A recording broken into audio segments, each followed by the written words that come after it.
साथियों, दिल्ली से मैं अलका लांबा और आप सभी का स्वागत है फेसबुक लाइव पर।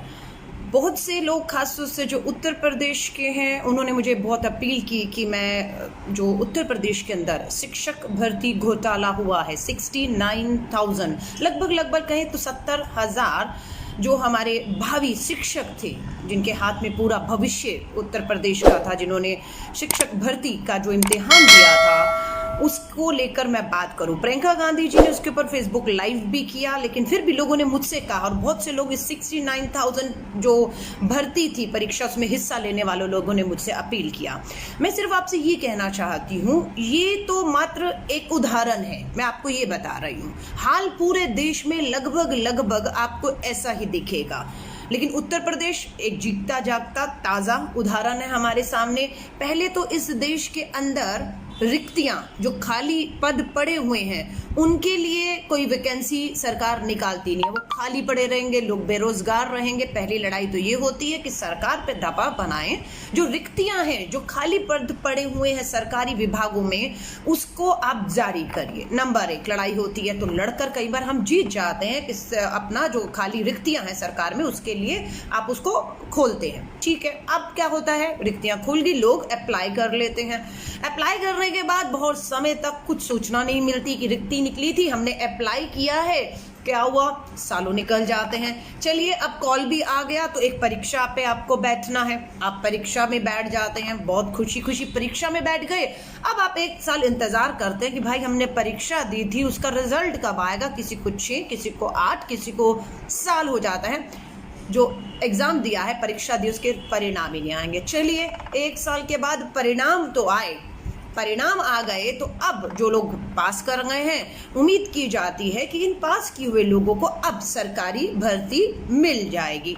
लेकिन पता लगता है पास करने के बाद जो भर्ती का लेटर है वो नहीं मिल रहा। अब वो धक्के पे धक्का खा रहे हैं कि वैकेंसी निकली, अप्लाई किया, इम्तिहान हुआ, इम्तिहान दे दिया, रिजल्ट आ गया, रिजल्ट के बाद अब नौकरी मिलनी चाहिए, लेकिन अब वो नौकरी के लिए भी धक्के खाते हैं। और इतने समय में ही आपको ये पता लगता है, इतने लंबे संघर्ष और इंतजार के बाद, कि एक बहुत बड़ा घोटाला, एक बहुत बड़ा भ्रष्टाचार हो चुका है। जैसे कि योगी सरकार, उत्तर प्रदेश की भाजपा सरकार के तहत ये शिक्षक भर्ती घोटाला हुआ है।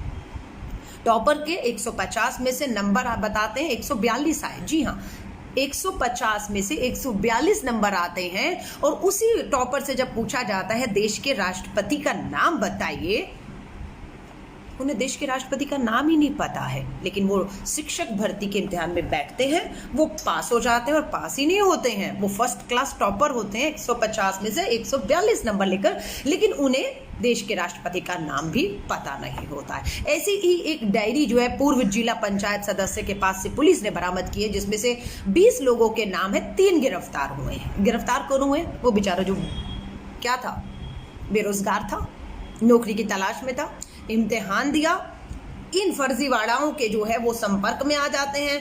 कोई नकल के पैसे देता है, कोई इम्तिहान में अपनी जगह किसी को बिठाने के लिए पैसे देता है, किसी तरह भी अपनी जमीन बेचता है और इन फर्जीवाड़ाओं के जाल में वो पूरी तरह फंस जाता है। वो तो हाथ नहीं लग रहे, हाथ कौन लगे हैं?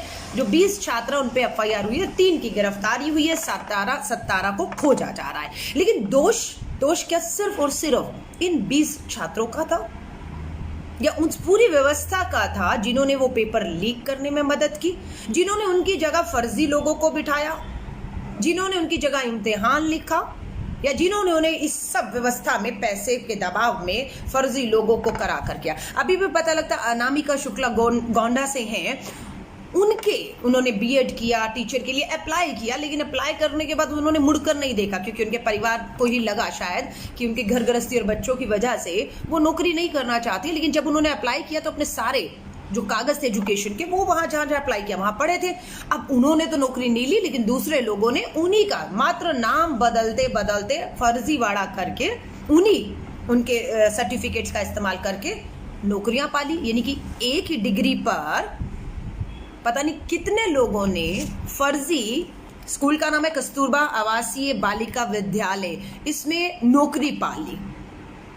एक ही स्कूल में एक ही मार्कशीट के ऊपर जो फर्जी किसी और का था और किसी और ने उसका इस्तेमाल करके नौकरी पाली, और करोड़ों की तनख्वाहें इन्हें मिल भी रही हैं कागजों पर, लेकिन स्कूल में वो टीचर नहीं है। हाँ, उनकी भर्ती जरूर हुई है उसी फर्जी के ऊपर। आप समझ रहे हैं कितना बड़ा खिलवाड़ देश के साथ होता है। हम अपने बच्चों को, भविष्य को स्कूलों में भेजते हैं और ऐसे स्कूल के टीचरों को जिनको देश के राष्ट्रपति का नाम टॉपर है लेकिन नाम नहीं पता है। आप समझ रहे हैं कितना बड़ा धोखा हो रहा है। तो प्रियंका गांधी जी ने इस बात को उठाया। अब मालूम नहीं है, ये फैसला तो योगी सरकार को, मुख्यमंत्री को करना है कि ये सारी परीक्षाएं 69,000 जो हैं, जो भर्ती होने थे, पहले तो उसमें डिले ही बहुत हुआ। अब आप सोच लीजिए जिन स्कूलों में 70,000 टीचरों की जरूरत थी वहां पर टीचर पहुंच ही नहीं पाए क्योंकि इस पूरे व्यवस्था के अंदर वो कहीं खो कर रह गया। और आज पता लगता है कि हाईकोर्ट में एक मामला दर्ज कराकर उसको पूरी तरह से उसकी लड़ाई लड़ी जा रही है कि 69,000 भर्तियों को रद्द कर दिया जाए, दोबारा परीक्षाएं कराई जाए या नहीं। जिन लोगों ने घोटाला किया है उन्हीं को पकड़ के कार्रवाई की जाए, बाकियों को भर्ती दे दी जाए। लेकिन कुछ भी करना है वो कीजिए। आप शिक्षकों के साथ, बेरोजगारों के साथ, जो बिल्कुल ईमानदारी से पढ़ लिख कर जिन्होंने परीक्षा की और पास किया है वो भी बेरोजगार बैठे हुए हैं। और कितने लाख बच्चे हमारे बिना शिक्षकों के खाली स्कूलों में दीवारों पर जाकर बैठकर आ जाते हैं। आप समझ रहे हैं, आपको रद्द करनी है या आप फैसला कीजिए। योगी सरकार, आपको रद्द नहीं करनी है, आप फैसला कीजिए। आपको इनके पर जांच बिठा के तुरंत कार्रवाई करनी है या नहीं करनी है, आप देखिए। लेकिन मुझे लगता है कि इन मामलों को फास्ट ट्रैक में अगर देखा जाए, फास्ट ट्रैक में मेरे जैसा आदमी होता जहां पर पूरा भ्रष्टाचार, जो जेन्युइन लोग हैं उनको नौकरियां नहीं मिल रही, खाली पैसा, अप्रोच, धांधलेबाजी, घोटालेबाजी करके जो डिजर्व हैं वो बेचारे बेरोजगार। मनरेगा में बहुत बीएड, एमएड, पीएचडी की डिग्रियां हाथ में लेकर कोई चपरासी की नौकरी के लिए अप्लाई करता है। और अभी तो पता लग रहा है लॉकडाउन और ये सब महामारी में पढ़े लिखे लोग, पीएचडी, बीएड, एमएड के लोग मनरेगा में दिहाड़ी मजदूरी का काम कर रहे हैं।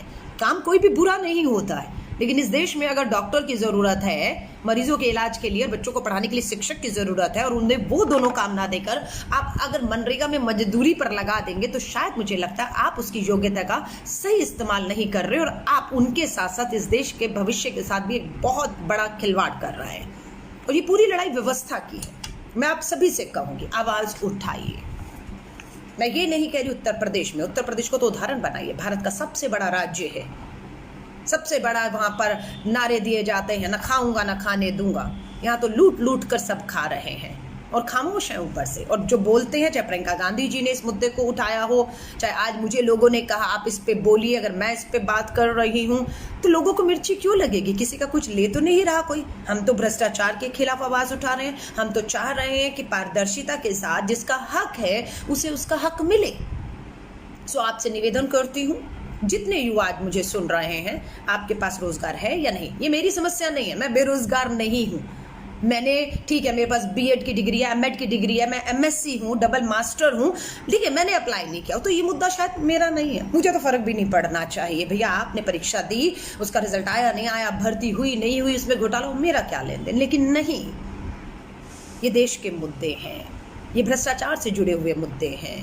इस मुद्दे पर आप और हमारा सीधा कोई लेन देन हो ना हो, पर देश और राज्य के नाते हमारा ये मुद्दा बन जाता है कि हम इस मुद्दे को जोरदार तरीके से उठाएं और जिनके साथ अन्याय हो रहा है उसके खिलाफ आवाज उठाएं और उनके साथ न्याय हो, ताकि हम इस व्यवस्था को अपनी आवाज उठा के घुटनों पर झुकने पर मजबूर कर दें और आईना दिखाएं कि ये बर्दाश्त नहीं होगा।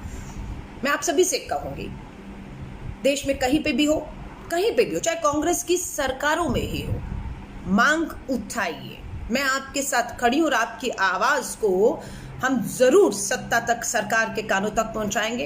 हमारी जो सरकारी कांग्रेस की है वहां हमारा थोड़ा सा संघर्ष कम इसलिए हो जाता है क्योंकि हम सीधा मुख्यमंत्री, अपने मंत्रियों से, अपनी सरकार, अपनी पार्टी से बात करते हैं। लेकिन जो विपक्ष में जब हम होते हैं तो हमें बाहर से लड़ना पड़ता है उन लोगों के साथ खड़े होकर जिनके साथ अन्याय हो रहा है।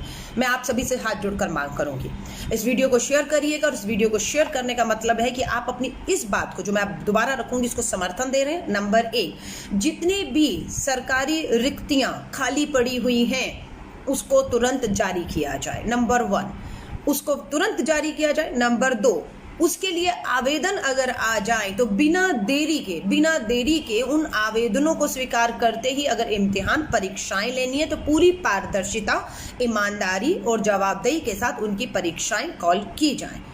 परीक्षाएं अगर कॉल हो जाती हैं तो उसके तुरंत बाद उनके परिणामों में बिना किसी देरी के, तीसरा पॉइंट, बिना किसी देरी के उनके परिणाम तुरंत घोषित किए जाएं। परिणाम अगर घोषित हो जाते हैं तो तुरंत उन लोगों को भर्ती देने में किसी तरह की कोई भी देरी किए बिना उन्हें उनकी भर्ती दी जाए, ये हमारी मांग है। अगर आपको लगता है ये तो बिल्कुल जेन्युइन मांग है, ये तो देश की मांग है, देश के युवा पढ़े लिखे बेरोजगारों की मांग है, जिसमें कोई राजनीति नहीं दिखती, जिसमें बिल्कुल ठीक बात कही जा रही है, तो मैं आपसे कहूंगी, कांग्रेस की महासचिव, उत्तर प्रदेश के प्रभारी प्रियंका गांधी जी ने ये जो मांग उठाई है, जिसको मुझे भी लोगों ने कहा, मैंने उनके निवेदन पे इस मांग को मैंने भी फेसबुक लाइव करके आपके बीच में उठाया। पूरी उम्मीद करती हूँ आप भी इस तरह के जो घोटाले हो रहे हैं और जिस तरह की भर्तियां होनी चाहिए, ताकि बेरोजगारी से ये देश आज 45 साल में सबसे चरम पर बेरोजगारी पहुंच चुकी है। 2.5 यानी कि 2.5 करोड़ के करीब लोगों ने मनरेगा में नौकरियों के लिए आवेदन मई महीने में ही किए हैं। आप समझ रहे हैं?